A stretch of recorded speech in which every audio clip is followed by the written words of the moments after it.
Assalamualaikum warahmatullahi wabarakatuh. Di sini saya akan menjelaskan materi tentang paragraf. Dalam sebuah teks atau buku, pasti dalamnya mengandung sebuah unsur paragraf. Nah, dalam teknik menulis paragraf merupakan bentuk struktur kalimat yang memiliki gagasan pokok dan gagasan pendukung. Dalam sebuah tulisan, paragraf menjadi komponen utama untuk menyampaikan atau mengungkapkan maksud penulis kepada pembaca.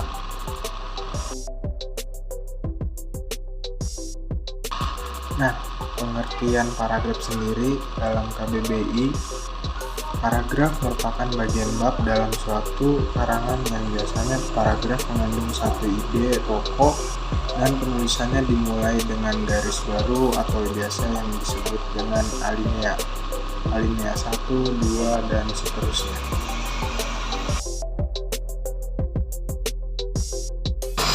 Adapun unsur-unsur dalam paragraf. Unsur paragraf merupakan unsur-unsur pembangun dalam sebuah paragraf. Unsur pembangun paragraf berfungsi membentuk kalimat agar menjadi paragraf yang baik. Misalnya, kalimat utama tanpa kalimat penjelas tidak akan membentuk paragraf yang sempurna. Di dalam paragraf terdapat 4 unsur. Yang pertama yaitu topik atau gagasan utama.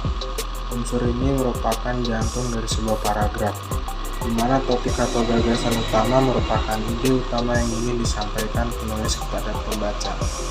Pada intinya, gagasan utama layaknya jiwa yang menghidupkan sebuah paragraf agar menarik di mata pembaca. Yang kedua, unsur kalimat utama. Unsur pembangun yang kedua ini adalah kalimat utama. Kalimat utama berisi gagasan utama yang diletakkan secara tersurat pada awal atau akhir paragraf. Namun, pada kalimat utama juga dapat ditemukan pada awal dan akhir paragraf. Kalimat utama bersifat umum dan akan dikembangkan oleh kalimat-kalimat pendukung lainnya yang ada. Unsur pembangun yang ketiga ialah kalimat penjelas atau kalimat pendukung. Kalimat penjelas atau pendukung seperti yang disebutkan, kalimat pendukung berfungsi untuk mengembangkan dan memperkuat gagasan yang disampaikan pada kalimat utama. Kalimat penjelas bisa berupa data pelengkap seperti opini, fakta, atau data yang valid. Contoh kalimat penjelas atau kalimat pendukung yaitu Gunung Merapi yang terletak di wilayah Magelang, Jawa Timur merupakan gunung aktif di Indonesia. Sewaktu-waktu Gunung Merapi ini bisa meletus. Letusan Merapi yang paling hebat tercatat pada tahun 2010 yang memakan sekitar 330 korban jiwa. Unsur yang keempat ialah konjungsi. Apa sih konjungsi itu? Konjungsi adalah kata sambung atau kata penghubung.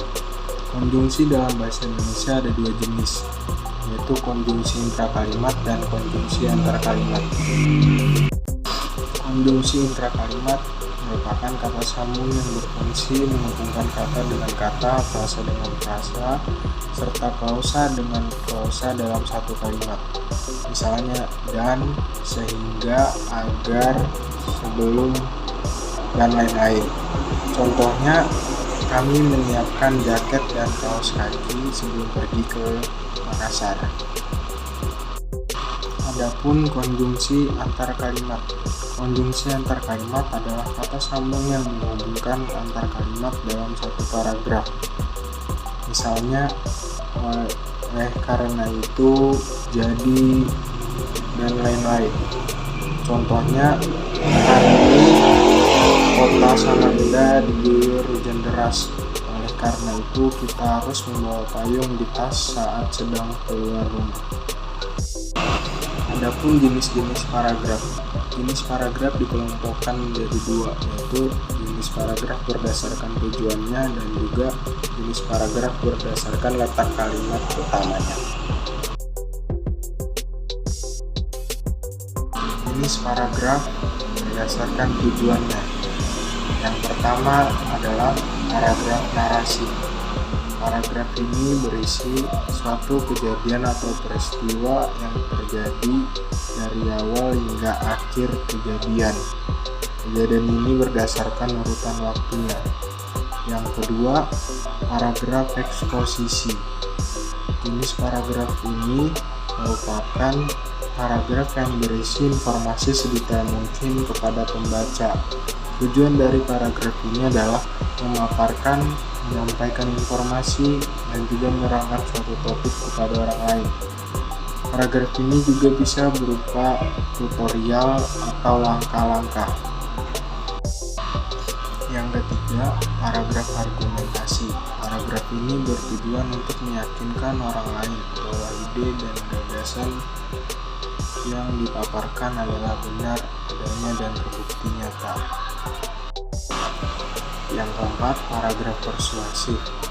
Paragraf ini bertujuan untuk membujuk orang lain atau mengajak orang lain melakukan sesuatu sesuai yang diinginkan oleh penulis, dengan syarat penulis harus mampu membuat percaya dan yakin si pembacanya. Adapun jenis paragraf yang berdasarkan letak kalimat utamanya. Yang pertama, ada paragraf deduktif. Paragraf ini merupakan jenis paragraf yang dikelompokkan berdasarkan letak kalimat utama. Dalam paragraf jenis ini, kalimat utamanya terletak pada awal paragraf. Yang kedua, paragraf induktif. Paragraf ini kalimat utamanya terletak pada akhir paragraf.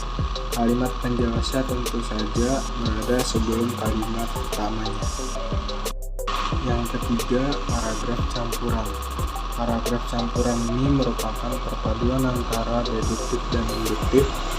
Kalimat utama pada paragraf campuran berada pada awal paragraf dan diulang kembali pada akhir paragraf. Sekian dari saya, itu saja yang dapat saya sampaikan.